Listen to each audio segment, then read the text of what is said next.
In this video, I want to touch on a couple of tips to help you with getting organized. The more organized you are now, the more time you're going to save in looking for those misplaced files. That can quickly add up and save time, and time is money. If you already have a system in place, then these tips may give you an idea or two, or at worst, let you know that your current system is the best one for you, and hey, there's no need to fix what ain't broke, right?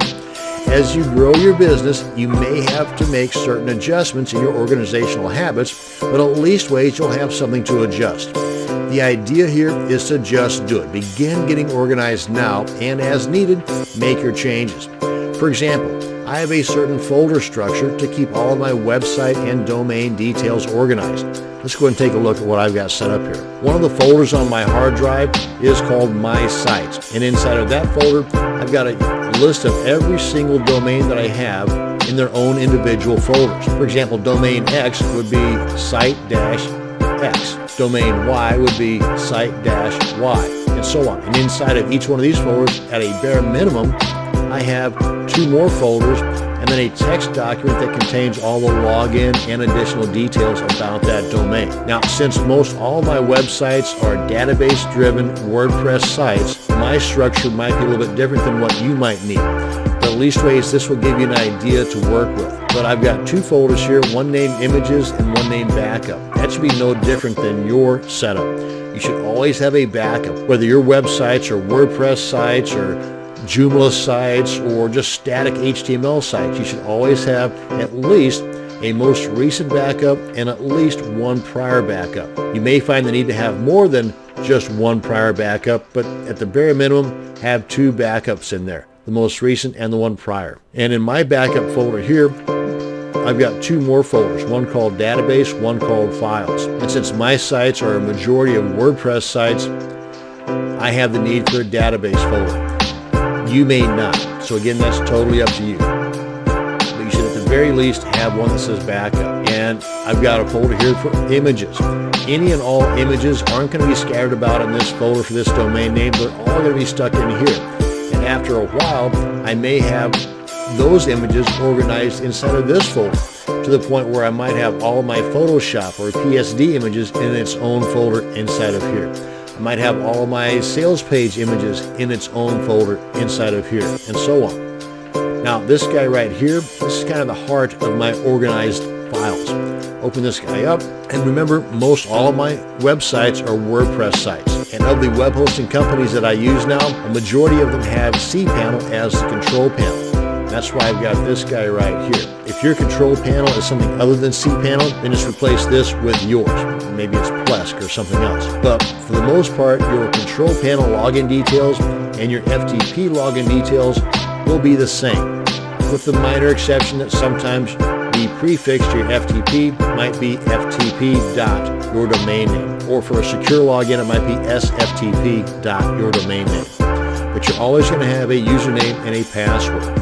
And I've got a section up here that contains notes for my domain. Again, since most of my sites are WordPress sites, these notes here are referencing a configuration file for my WordPress site. Just a little add-on that I want to put in there. And I've got the username and the password for my administrator login details for my blogs, and the database information for my blogs, and my email addresses for that particular domain, as well as a Gmail account that I've got set up for that domain. Now, I've got this set up in addition to my email accounts for that domain because by having a Gmail account, this gives me access to Google Tools for this specific domain. And since Gmail is free, why not? Along with that, I've got a separate YouTube account for just that domain, and anything else that I might need for just that domain, I'll have those in here as well. Again, use this as a guide to go by.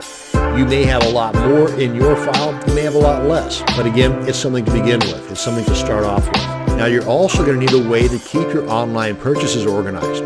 First off, for me, I write down, yes, actual pen and paper, all of my online purchases, so every evening before I head to bed, I can review those must-have purchases that have never been used yet and see if I can or need to work them into my upcoming schedule. Also, I use RoboForm to keep track of all of my passwords for the products that are purchased, for the products that are protected within the membership site, and I have a folder structure on my computer for all my purchases. Let's take a look at that. Let's go ahead and back up here. And like the folder that I have on my hard drive that says My Sites and have all these guys in there, I've got another named Online Purchases. And you can name yours whatever you want. Again, this is just to be used as a guide to go by. And inside of here, I've got several different folders. In this case, these are niches or topics. I might have a purchase on the Warrior Forum, one of the WSOs or Warrior Special Offers. And I might have a separate folder here just titled WSOs, where I might have all of those located.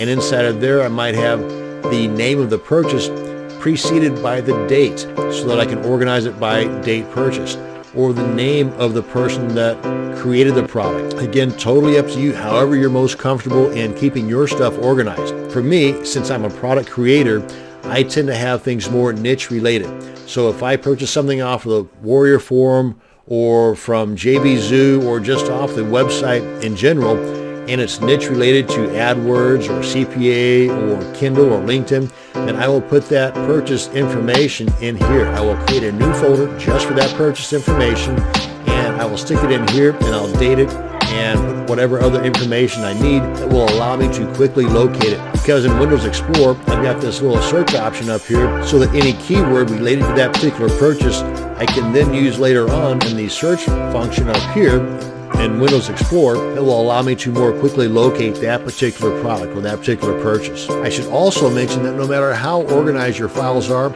if they're not backed up somewhere, then you're taking the chance of losing everything. Now, at the very least, you should save your can't live without files somewhere outside of your computer, like on a thumb drive or an external hard drive. And these hard drives or thumb drives are so cheap nowadays, you're really doing yourself a disservice by not doing this, by not spending a little bit of extra money now so that you're not going to have to spend a whole lot of money and heartache later on if something bad happens to your files. Now, if you can afford it, you can get a couple of hard drives for inside your computer similar to my setup. So you can see over here on the left panel, I've got the C drive. That's the default drive that came with the computer.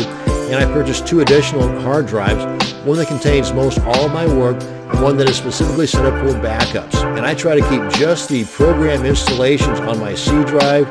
That allows it to load faster, and all of my work and purchase downloads go into my H drive. With the exception of those guys that are downloaded to my documents or the download folders here. At which point, if need be, I will then either delete them from this or move them into one of my folders on my H drive so I can keep these guys as clean as possible. A lot of other folks do just the opposite. They'll pack up their C drive with all the same information because they don't have an additional hard drive. Again, it's totally up to you, personal preference. My main point here is to have a backup setup somewhere. Now, in closing, I want to mention that my folder structure examples and the use of Notepad works great for me. You may be fluent in using spreadsheet or mind mapping type programs, in which case you could put all the details of your domain and website files on a spreadsheet or on a mind map, and they would work 10 times better for you than in my examples. However you do it, just do it. Well, this should give you a good starting point for your own organizing structure. Remember, this is not meant to be a perfect solution, but something that can be adjusted as your business and ideas grow and change. Thank you very much for watching, and you have a great day.